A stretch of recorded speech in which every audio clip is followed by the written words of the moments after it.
Mercure est la planète la plus proche du Soleil, et si vous pensez que le seul risque là-bas c'est de finir grillé comme une tartine oubliée dans un four, vous vous trompez. Comme c'est la plus petite planète du système solaire, atterrir sera sûrement l'étape la plus compliquée. Le sol est recouvert de cratères, de falaises et d'un terrain fortement accidenté, rendant l'atterrissage immensément plus dangereux. À cause de l'absence d'atmosphère, la résistance de l'air est quasiment inexistante, et le carburant nécessaire pour ralentir la fusée doit être multiplié pour éviter un crash à grande vitesse. Une fois sur le sol de Mercure, 3 possibilités s'offrent à vous. Si vous avez atterri sur la face exposée au soleil, dommage pour vous mais les pics de chaleur pouvant atteindre 430 degrés font disparaître l'entièreté de votre corps en quelques minutes pour vos tissus et quelques heures pour vos os qui au-delà de 300 degrés se fragilisent et deviennent friables. Si vous avez atterri sur la face opposée au soleil, votre mort reste certaine mais est un peu plus lente, la température pouvant descendre jusqu'à moins 180 degrés. Si vous êtes muni du dernier modèle de combinaison spatiale de la NASA, vous allez pouvoir tenir environ 2 heures avant que votre température corporelle diminue petit à petit jusqu'à ce que l'hypothermie mette fin à votre vie. Pour les plus chanceux d'entre vous, un atterrissage dans la zone Terminator, entre le jour et la nuit, peut vous permettre de survivre. Mercure ne possédant qu'une fine exosphère, la chaleur ne se diffuse pas comme sur Terre. Le passage entre le jour et la nuit se fait très rapidement, avec des températures qui passent de moins 180 degrés à 400 degrés en quelques dizaines de kilomètres seulement. Pour rester dans cette zone et éviter les températures extrêmes, il vous faut parcourir 261,36 km par jour, soit une vitesse constante de 10,89 km/h à laquelle vous devez vous tenir sans faute. La moindre impossibilité de continuer à cause du terrain, d'un problème technique ou d'une urgence vous emmène tout droit à la carbonisation ou à la congélation. Même dans les meilleures conditions de température, l'absence d'atmosphère laisse passer la totalité des radiations solaires. Et sachant que Mercure en reçoit 6,57 fois plus que la Terre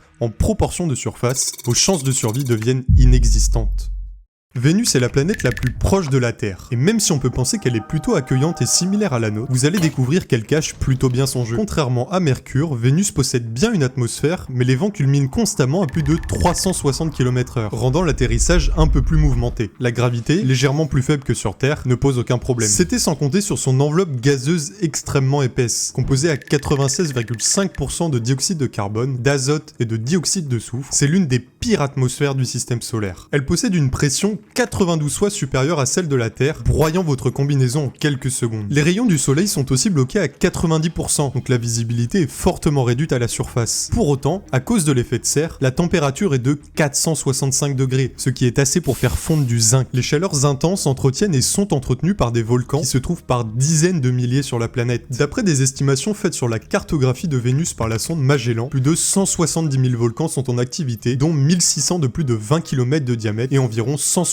de plus de 100 km de diamètre. En prenant juste ceux de 100 km de diamètre, on peut recouvrir 2,38 fois la France, soit un total de 187 millions de terrains de foot. Et même en supposant que vous êtes capable de résister à la température, la pression et les éruptions volcaniques, les magnifiques nuages jaunes que vous voyez autour de vous sont principalement composés d'acide sulfurique, une substance fortement corrosive qui détruit en quelques secondes vos tissus et vos poumons.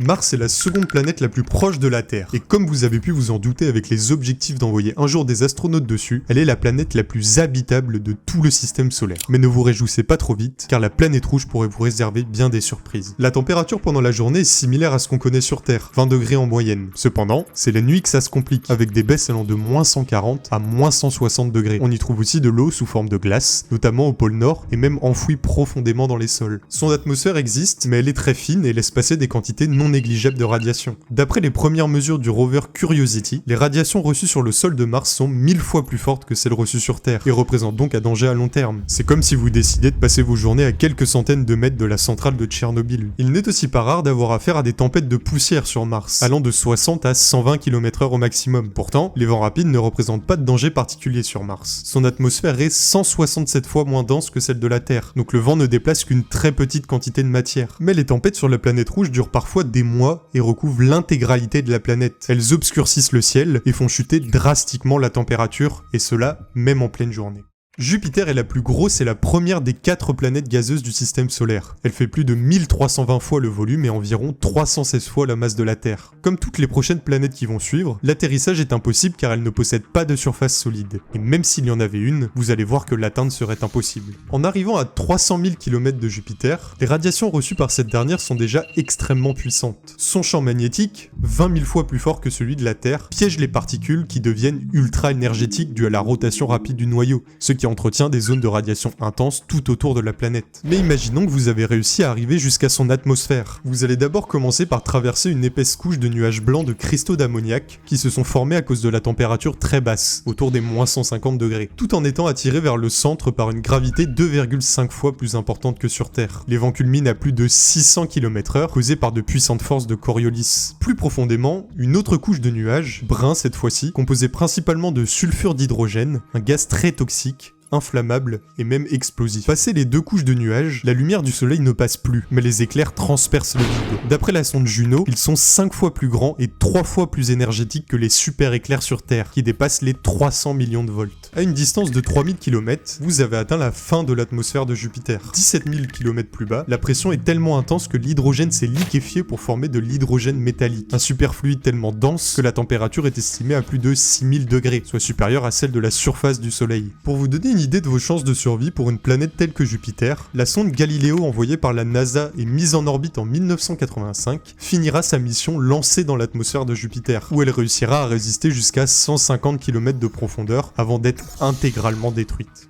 Saturne est la seconde plus grosse planète du système solaire. Notamment connue pour ses magnifiques anneaux et ses 274 lunes, Saturne peut vous paraître plus accueillante que Jupiter, mais n'en est pas moins extrême. La gravité est sensiblement la même que sur Terre, malgré son volume 770 fois plus important que notre planète. Elle pourrait flotter sur l'eau tellement sa densité est faible. Comme sur Jupiter, vous traversez des nuages de cristaux d'ammoniac une fois arrivé dans la première couche de l'atmosphère. La température est glaciale, moins 200 degrés, avec des vents allant à plus de 1800 km/h. Le pire pour vous serait d'arriver dans le pôle nord de Saturne, un énorme ouragan, surnommé vortex polaire hexagonal, du fait de sa forme hexagonale quasi parfaite, mesure environ 2 fois le diamètre de la Terre. Les scientifiques le définissent même comme un ouragan permanent qui ne pourrait pas disparaître. Une fois la tempête passée, la pression devient vite aussi importante qu'au point le plus profond de nos océans, vous réduisant la taille d'une boule de bowling. La température passe de moins 200 à 0 degré très rapidement, plus on s'enfonce, plus tout s'intensifie. La pression atteint les 8 à 9 millions de bars au niveau du noyau, tandis que la température grimpe jusqu'à 11 700 degrés, soit 2 fois celle de la surface du Soleil.